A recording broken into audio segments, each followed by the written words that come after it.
Hello, what is up guys? I'm Man from Peso Smart PH here. Welcome sa panibagong episode. Shout out all the podcast listeners as well. I appreciate you all. Today, let's discuss 4 things I've learned from the Daily Stoic. So, Daily Stoic, meron siyang libro. And then, you can also subscribe dun sa daily newsletter from Ryan Holiday. And you can receive emails about stoicism every single day. And then meron siyang recap every Saturday. So that's been really helpful. Especially nung nagsa-start pa lang akong magbasa ulit. It was back in 2022. And kasi makapag-focus ka lang sa isang topic. And one-pager lang itong Daily Stoic. Actually, pakita ko sa inyo. Daily Stoic. Here you go. Yan. The Daily Stoic. So, number 1 is all great things take time. So, usually you have to start small, be patient, and stay the course, and of course, accumulate. So, this applies especially sa investing. So, hindi ka naman nakikita ng dividends na 100k agad every month or every year if you won't start. So, essentially, you just have to start small and be patient. This is an essential mentality to have and an important principle to follow in order to become a successful investor. So remember, if you're invested at least 20 years in the US stock market, you're virtually unbeatable. So, there's a fact and merong empirical evidence about this na kapag ka nag-invest ka in any 20-year span since the inception of the US stock market, guaranteed na nasa green yung portfolio mo. So, guaranteed na kumita. And then, don't underestimate the power of compounding interest. So, usually, lalo na pagka newbies pa lang tayo, we are chasing yung gains. So, palagi nating iniisip na, magkano ba yung pwede kong kitain dito? And, force din natin iniisip yung mga tax implications, yung mga fees na may incur natin sa lahat ng mga trades na gagawin natin. So, pagka long-term investor ka, lahat ng mga trades mo, puro buy orders lang. So, magbebenta ka if talagang kailangan mo na yung cash, kung sobrang strapped ka na in cash. Then, dun ka lang magbebenta ng assets mo. But, essentially, yung principle na if follow mo is just buy and hold. Buy and hold. And the best things in life are an accidental byproduct. So this goes the same for example, happiness. It is not pursued, it ensues from doing work worth doing. So, dun pumapasok yung contentment, kung meron bang value sa'yo yung ginagawa mo, yung work na ginagawa mo. And the pretense of knowledge is our most dangerous vice because it prevents us from getting any better. So sabi ni Epictetus, so isa siyang ancient Stoic philosopher, it is impossible for a person to begin to learn what he thinks he already knows. So kailangan mo ng humility dito. Kasi if gusto mo like advance na agad yung skill mo, advance na agad yung knowledge mo, then that won't allow you to learn new things or learn new skills. So, dapat comfortable ka na maging newbie ulit. And the more you know, the more there is to know. So, you have to strive to become 1% better every single day. And sabi nga ni Zeno, another ancient Stoic philosopher, small things are truly no small thing. Then number 2, develop your inner calm. So first thing that you have to do is you have to turn down the negative noise or noises inside your head. Keep it inside, or like keep it inside a virtual box, similar to that one box of old clothes that you keep at your storage or at your basement, and you know that you won't ever use it again. So this mentality feels like you're suppressing like those emotions or those experiences, but it's not really like that.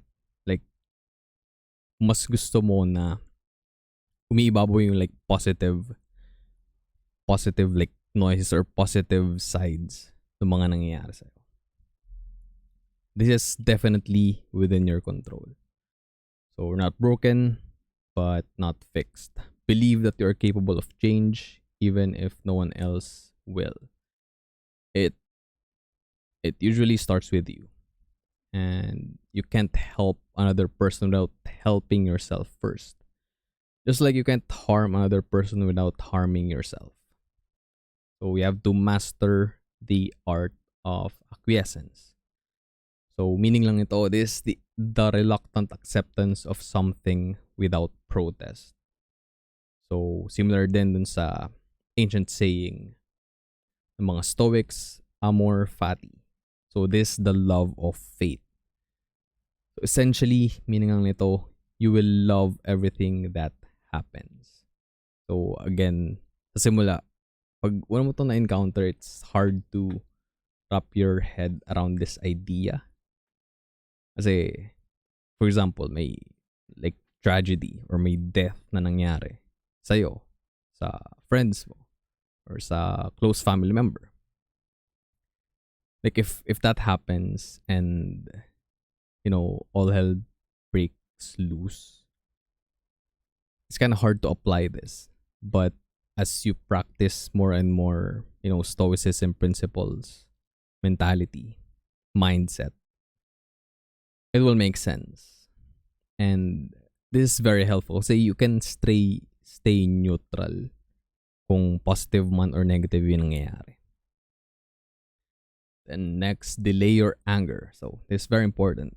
What we do while we are angry, we almost always regret.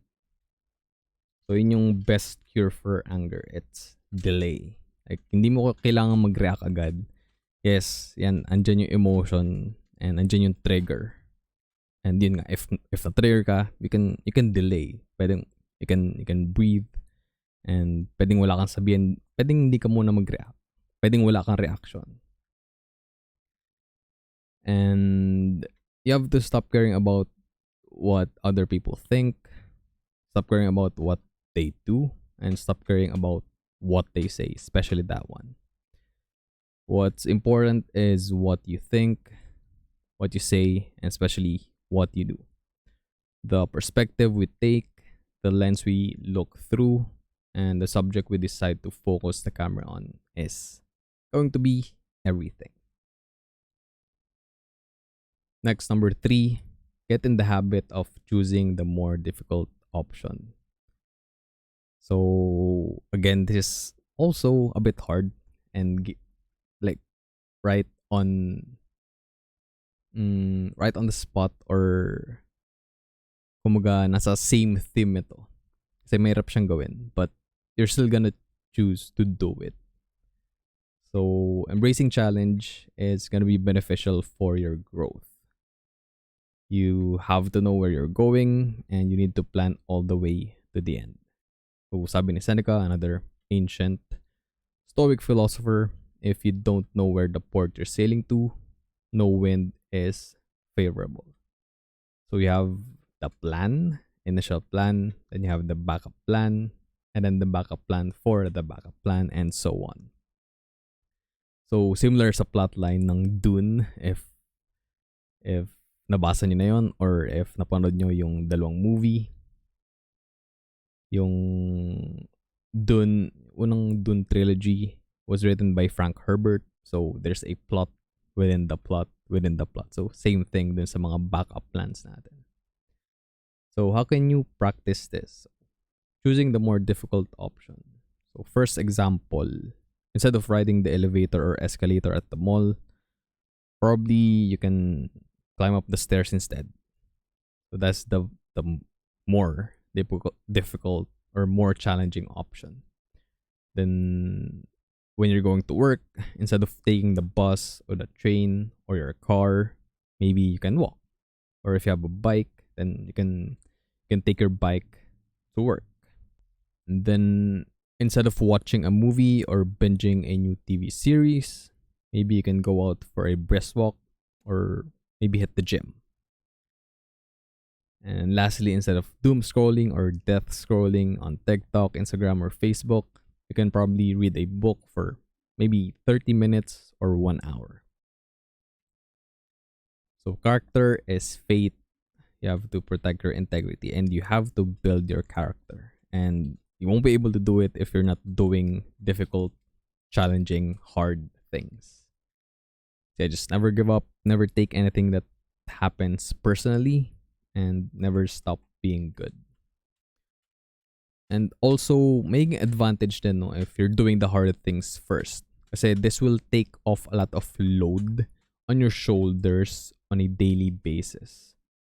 So, lagi ni sinasabi ni Ryan Holiday, what's well begun is half done. And this will also make the hard things easier moving forward. Kasi you're improving and you're figuring out a system to accomplish those difficult tasks. And basically, that's self improvement. Then, lastly, be present. Again, is another challenging thing to do, especially if, especially ngayon kasi sobrang umiikli na yung attention span natin. And like, pag-consume na ng content, like yung mga short form video sa TikTok, sa YouTube Shorts, sa Instagram Reels, diba? It's just below 1 minute and sometimes di pa rin natin tinatapos. And before, like, diba, documentaries yung pinapanood natin, like it would go on for 1, 2, 3 hours. Then na-shorten din nung nagkaroon ng YouTube. So, we watch 10-minute, 20-minute, 30-minute videos and ngayon, if manonood ka ng 30-minute YouTube video, it's like, it's a drag, right? So, but this is important too. Kasi our aging phase is a reminder of our mortality. So, we will not live forever. You have to live now. And living is staying in the present. What matters is what you can do in this moment. So, remind yourself of memento mori. You may live life right now. Yun yung sinusulat ni Marcus Aurelius sa journal niya, which is in turn na-publish as meditation. So, journal lang talaga niya yun. It was not intended to be like published for the masses to read. So, nag-reflect lang siya doon. Kinikwento niya yung kung ano nangyayari currently sa buhay niya and kung ano ba yung mga challenges na he's facing.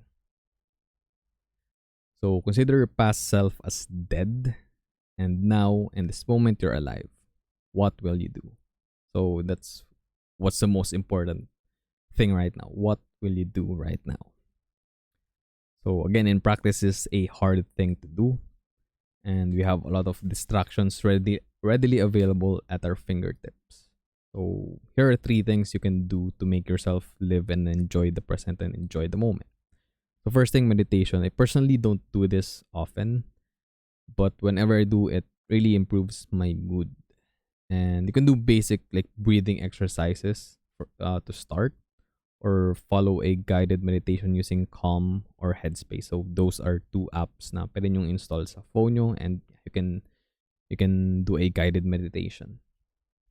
The number 2 is journaling. This is my favorite activity of the day.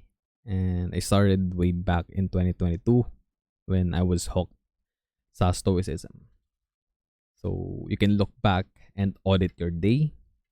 You can point out the things that you did good and of course the things that you can improve on. And what's important here is you have to be brutally honest about the things that you write. So, the paper is your best friend. because it's just there to listen. So there will be like no judgment and it won't talk back or interrupt you. The number three, last, take a walk. So especially in the morning as the sun rises. So this will help fix your circadian rhythm and it will also instantly boost your mood.